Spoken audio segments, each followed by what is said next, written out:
you the type of child who loved to read?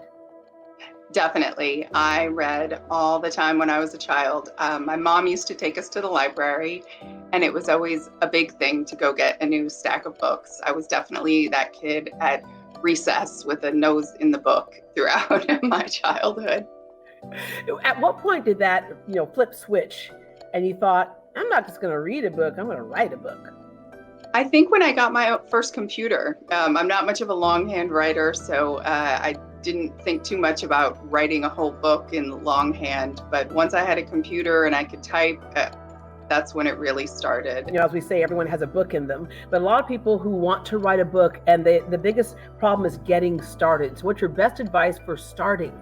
I think the most important thing is to make sure that you actually enjoy it. Writers have to spend a lot of time in front of the computer, in front of the page, actually writing, and you have to actually enjoy that process.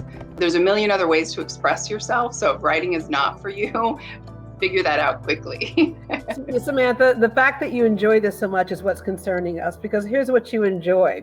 My Lovely Wife, your debut novel, story of a quintessential American family, only the husband and wife are doing something. What are they doing? They become serial killers because they are bored. After 15 years of marriage and 2 kids and house in the suburbs, they get bored and they decide to become serial killers. And then you have He Started It. Give us the plot of that one. A group of 3 adult siblings and a couple of spouses that have to go on a road trip in order to get their grandfather's inheritance.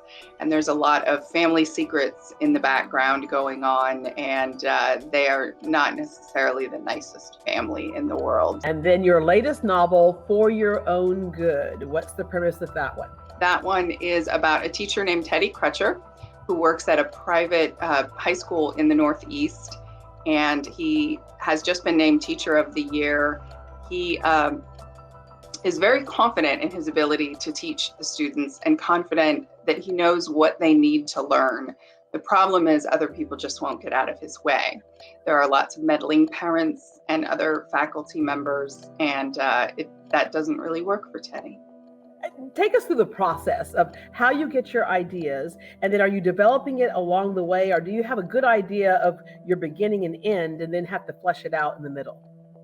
I definitely start with a character. In this particular book, I started with the idea of a teacher being a psychopath, basically, and how that would affect kids, because you don't know someone's a psychopath until they're arrested or they do something horrible. They sort of hide in plain sight. So what happens if someone is a teacher and a psychopath, and how would that affect the kids? So I start with that idea and I just go from there. I don't plot my books out. I don't outline them. I don't really know where they're going to go. I have to write the story in order to figure it out.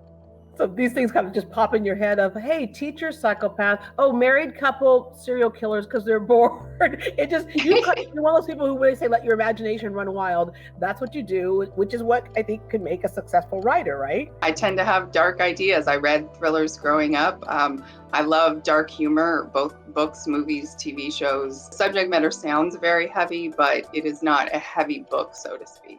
Yeah. Is there something in your childhood that you're leaving out for us? No, not that I know of. The most disturbing part about me is definitely what's in my head. So the books themselves are amazing and they're enjoyable, as you said. I love good plots and twists and turns. And so I would imagine it's a great accomplishment just to get the book finished. But then you become a bestseller. And then someone says, you know what, we want to take it further. We want to make it a movie. You're already enjoying that success right now. You're kind of right in the middle of it right now. For Your Own Good was optioned by Robert Downey Jr., his production company, and Greg Berlanti's production company. Greg Berlanti is the man that made The Flight Attendant on HBO Max, and You, and a lot of the DC comic books that are on TV now. They have partnered together to make this into a limited series for HBO Max, which is incredibly crazy to even say. Yeah. How does that feel? Because oftentimes we've seen authors who have written a book and then they see it on the screen and you can't help but go, but you missed this part and you missed this part and the director's going, we can't put every single part into a book that took somebody 3 weeks to read, right? But that kind of negotiation of where to let go, and the character may be a little bit newer than what you had in your book. And how's that been so far? So far, so good. I haven't been too involved in what's happened since. They need to have somebody write the script, and I'm not a screenwriter, so it can't be me. And we'll see where it goes from there. I understand that there are going to be changes and there are going to be cuts, and that's just what you sign up for when you option it out like that. I'm that one who sits in the audience and goes, well, now in the book, however, well, now, right? I'm going to go back to where I kind of started with people who wanting to write a book. Oftentimes we do things with the end in mind. Like somebody will write a book and say, now be a bestseller. It doesn't usually happen that way. It takes a lot of hard work. You didn't just write a book and all of a sudden it was a bestseller. You had other books that you wrote that didn't go where you were hoping they'd go. Yes, I wrote a lot of books before I was ever published. My first published book was the 12th novel that I wrote. I really thought of it as a hobby and not so much a career choice. I was working an entirely different job and had nothing to do with writing. And I didn't really think I'd be able to make a living being a writer. The fact that it's all even happened in the first place, and now I am a full-time writer, is a little crazy. And, you know, I didn't know it was a dream until it happened.